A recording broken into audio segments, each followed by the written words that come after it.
இந்த குரங்கு நாட்டத்தை பெற முதலாளிக்கு நல்ல லாபம் தான் பேயாம கச்சேரி ஒன்று நடத்தலாம் போல உணவு வச்சு.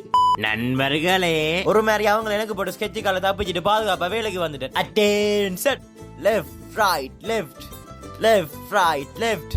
பாடசாலை நினைவுகள் அதெல்லாம் மறக்கலுமா? அது ஒரு காலம், அழகிய காலம் காலம். அங்க ஒழுங்கா பெர்ஃபார்ம் பண்ணியிருந்தா இங்க வந்திருக்க தேவையில்லையடா, தேவையில்லையே.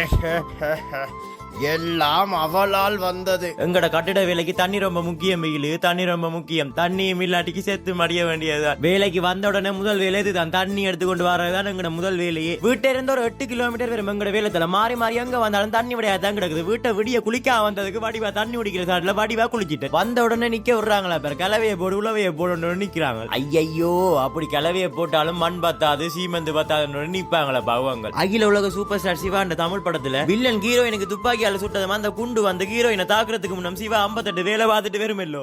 அதே மாதிரி நான் கலவை போட்டு முடிக்கிறதுக்குள்ள மேசனை நான் நித்திரையை மடிவா கொண்டலும் போலாம். 1 hour later. கரண்டியும் இல்ல சீமந்தல்ல, கைதான் இன்றைக்கு கரண்டி. வடிவா போன் மட்டும் பண்ணிடுவார். தம்பி இன்றைக்கு ஒரு அங்க வேலை செய்வேன் மூடா.